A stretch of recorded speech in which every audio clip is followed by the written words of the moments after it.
तू कुजा मन कुजा, तू कुजा मन कुजा। कि चांद गिरन होता क्या है, इसकी साइंटिफिक रीज़न क्या है।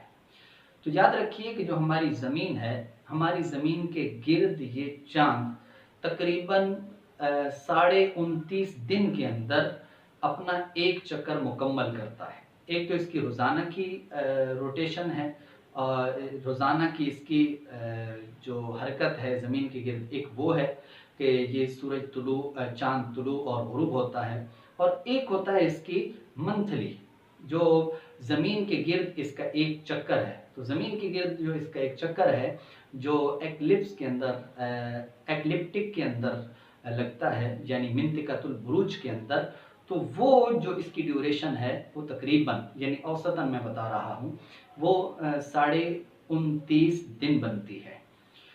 तो चाँद की ये जो पूरा एक चक्कर है, ये जब ये मुकम्मल अपना करता है, तो उस वक्त जो सूरज है, एक वक्त ऐसा आता है कि सूरज और चाँद और ज़मीन ये बिल्कुल एक सीध में आ जाते हैं।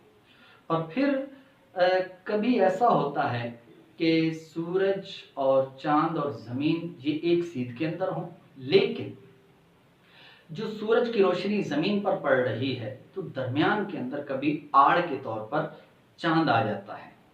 और जब ये चाँद दरमियान के अंदर आ जाता है, तो सूरज की रोशनी जो ज़मीन पर पड़ने वाली होती है, तो वो पहुँच नहीं पाती।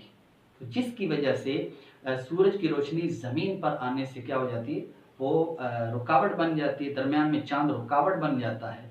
इसको बोलते हैं सोलर एक्लिप्स, यानी सूरज ग्रहण। और इसी तरह ये चाँद जो होता है, ये घूमते-घूमते, और ये होता है न्यू मून के वक़्त, और ये घूमते-घूमते जब ये पहुँचता है ज़मीन के दूसरी तरफ, यानी यूँ समझिए कि एक तरफ सूरज है, दरमियान के अंदर ज़मीन है, फिर उसके दूसरी तरफ वो चाँद है, जिस तरह के ये तस्वीर के अंदर भी आप देख रहे हैं। जब इस तरह की पोज़ीशन बन जाए कि दरमियान के अंदर ज़मीन आ जाए, तो वैसे आम दिनों के अंदर तो जो चाँद होता है वो कभी ऊपर से गुज़र के चला जाता है और कभी नीचे से गुज़र के चला जाता है। तो ज़मीन दरमियान में आड़ नहीं बनती। तो लेकिन कभी ऐसा होता है कि जनाब ज़मीन दरमियान के अंदर आड़ बन जाती है, और फिर सूरज की रोशनी ज़मीन पर पड़ रही होती है और ज़मीन का साया बनता है, और वो साया जब चाँद के ऊपर पड़ता है, तो इसको बोलते हैं लूनर एक्लिप्स, यानी चाँद गिरन। यहाँ पर एक बात बड़ी वज़ाहत के लिए मैं अर्ज़ करता चलूँ, ये जो साया होता है ज़मीन का, ये 2 तरह का होता है। एक होता है हल्का और एक होता है गहरा। हल्के को बोलते हैं पेनिम्बरा, और जो गहरा साया होता है इसको बोलते हैं अंबरा।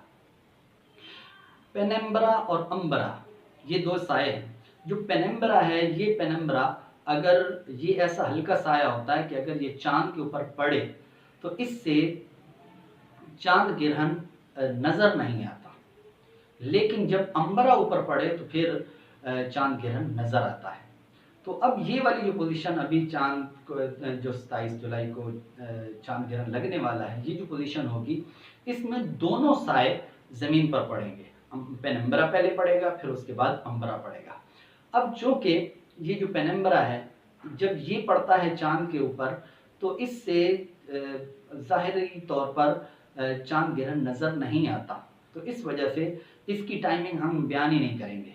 हम सिर्फ वो टाइमिंग बयान करेंगे कि जिसके अंदर जो अंबरा है, और वो किस वक्त पड़ना शुरू होगा, किस वक्त बिल्कुल सेंटर में आ जाएगा, और फिर किस वक्त इख्तिताम पज़ीर होगा, सिर्फ हम इसकी 3 तरह की टाइमिंग बयान करेंगे। तो बहरहाल ये चाँद गिरहन उस वक्त लगता है कि जब सूरज,